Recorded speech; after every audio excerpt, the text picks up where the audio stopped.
Hi friends, Kanchipura ఆలయాలలో శివకంచిలోని ఈ ఏకాంబరేశ్వర ఆలయం ప్రధానమైనది.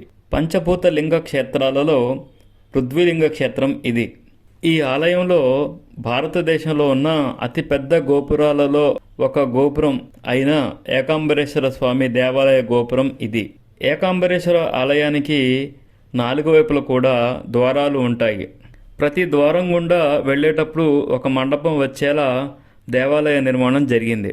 దేవాలయం చుట్టూ ఉండే ఈ మండపం అద్భుత శిల్పాలతో, పైకప్పు అద్భుత తైలవర్ణ చిత్రాలతో నిండి ఉంటుంది. సాధారణంగా ప్రతి ఆలయంలో ఉన్నట్లుగానే ఈ ఆలయంలో కూడా కోనేరు ఉంటుంది. ఆలయ ప్రవేశ ద్వారం నుండి గర్భగుడి వచ్చేదాకా వేరువేరు ప్రాకారాలలో ఒక్కొక్క ప్రాకారంలో ఒక్కొక్క ప్రత్యేకత ఉండేలా డిజైన్ చేశారు. అంటే ఒక ప్రాకారంలో ఒక మండపంలో వరుసగా అయ్యనార్ల విగ్రహాలు ఉంటే ఇంకొక మండపంలో వరుసగా శివలింగాలు ఉంటాయి. ఇలాగన్నమాట.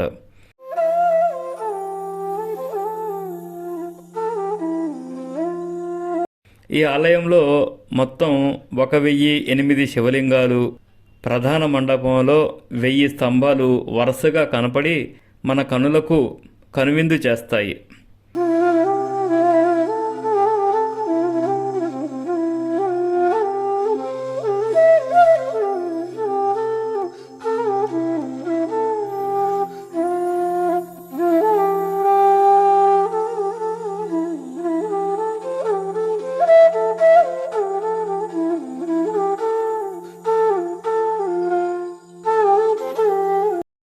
ఇప్పుడు ఈ క్షేత్రానికి ప్రధాన ఘట్టమైన మామిడి చెట్టుని, మొత్తం కాంచీపురానికి సంబంధించిన ఒక ప్రధాన గాథను చూడబోతున్నాం.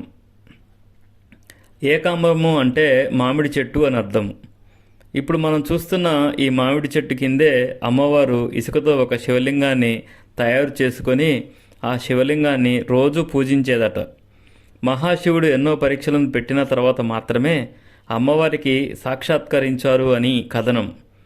అందుకే అమ్మవారు పూజించిన ఆ సైకత లింగాన్ని మరియు ఆ మామిడి చెట్టుని 3500 సంవత్సరాల నుండి సంరక్షిస్తూనే ఉన్నారు. పూర్వం ఈ మామిడి వృక్షంలో 4 కొమ్మలు కూడా 4 రకాలైన రుచిగల పళ్లను అందించేవంట. సంతానం లేని దంపతులు ఈ చెట్టు కింద పడే పండును గనక సేవిస్తే సంతానం కలుగుతుంది అని నమ్మకం. ఇంతటి ప్రాశస్త్యం ఉన్న ఈ మామిడి చెట్టు కాండాన్ని ఇప్పటివరకు కూడా కాపాడుతూనే ఉన్నారు. ఈ కాండాన్ని అద్దాల పెట్టెలో ఉంచి దేవాలయంలో భద్రంగా ఉంచారు. అది ఇప్పుడు మనం చూస్తుంది అదే. ఈ పురాతన మామిడి వృక్షం స్థానంలో అంటు కడుతూ ఇప్పుడు మనకు కనపడుతున్న మామిడి వృక్షం వరకు అలా అంటు కడుతూనే ఉన్నారు. ఈ మామిడి చెట్టు కిందనే పరమేశ్వరుడు, పార్వతీదేవి, కుమారస్వామిని ఒడిలో కూర్చోబెట్టుకొని వధూవరులాగా దర్శనమిస్తారు. ఇక్కడ సపరేట్గా ఒక ఆలయం కూడా ఉంటుంది, అక్కడ మనం చూడొచ్చు. ఇప్పటికీ కూడా అమ్మవారు ప్రతిష్ఠించిన ఆ లింగానికే పూజలు చేస్తారు. సైకత లింగం కాబట్టి ఈ లింగాన్ని నీటితో అభిషేకించకుండా కేవలం తేనెతో మరియు పాలతో మాత్రమే అభిషేకిస్తారు. కాంచీపురంలోని ప్రతి ఆలయంలో కూడా ఈ వృత్తానికి సంబంధించిన చిత్రం కానీ శిల్పం కానీ తప్పక ఉంటుంది. ఈ ఆలయాన్ని హడావిడిగా కాకుండా చాలా లీజర్గా చూస్తే బాగుంటుంది. ఎందుకంటే ఆటో వాళ్ళు మనం ఆటోని బుక్ చేసుకొని ఈ ఆలయానికి వస్తే ఆటో వాళ్ళు గోల్ చేస్తారు కాబట్టి ఇక్కడ వరకు డ్రాపింగ్ ఏర్పాటు చేసుకొని లీజర్గా చూస్తే బాగుంటుంది. ఆ రోజుల్లోనే అంటు పద్ధతిలో ఒకే చెట్టు నుండి 4 రకాలైన రుచిగల పళ్లను ఉద్భవించేలా చేయటం అద్భుతం అయితే, ఇప్పటి వరకు కూడా దానిని సంరక్షించి తర్వాత తరాలకి అందజేయాలి అనే కాన్సెప్ట్ ఇంకా అద్భుతంగా అనిపిస్తుంది. అందుకే ఇప్పటికీ కూడా మనం ఆ కాండాన్ని చూడగలుగుతున్నాం. నిజంగా మన దేవాలయాలు అద్భుతమైన కాన్సెప్ట్కు నిదర్శనాలు. ఇక్కడ జెనెటిక్గా ఒక మామిడి చెట్టుని 3500 సంవత్సరాల నుండి అందించడమే కాకుండా ఈ పంచభూత క్షేత్రాలన్నీ ఒకే కోఆర్డినేట్పై నిర్మించడం అనేది ఇంకొక అద్భుతం. పంచభూత లింగ క్షేత్రాలైన గాలి, ఆకాశం, భూమి, నీరు, నిప్పు, ఈ 5 క్షేత్రాలు కూడా ఒకే కోఆర్డినేట్పై ఉంటాయి. మనం భారతదేశ చిత్రపటంలో చూసినప్పుడు కూడా ఈ అద్భుతం మనకు సాక్షాత్కరిస్తుంది. ఇస్తుంది. ప్రతి ఆలయ నిర్మాణం వెనుక ఒక కృషి, పట్టుదల, సైన్స్ పరంగా ఒక కారణం, దర్శించేటప్పుడు మనకు కలిగే అనుభూతులు, ఇలా ఎన్నో రకాలైన అంశాలను పరిగణనలోకి తీసుకొని మన దేవాలయాలు నిర్మిస్తారు. వాటిని పూర్తి కుటుంబంతో పాటు దర్శించినప్పుడల్లా మనం జీవితంలో అప్పటిదాకా పొందిన సమస్యలు, కష్టాలు అన్నిటినీ మర్చిపోయి ఒక కొత్త సంతృప్తితో మన జీవితాన్ని పునః ప్రారంభిస్తాము.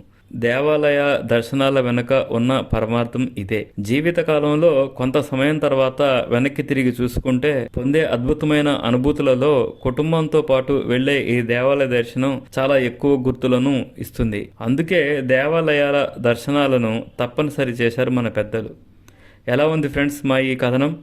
మా ఛానల్ను సబ్స్క్రైబ్ చేసుకుని వెంటనే నోటిఫికేషన్లు రావడానికి బెల్ బటన్ని కూడా నొక్కండి. మరింత మందికి ఈ కాంటెంట్ని షేర్ చేయండి ఫ్రెండ్స్. ఎవరికైనా కాంచీపురానికి వెళ్ళే వారికి ఇది ఉపయోగపడుతుంది.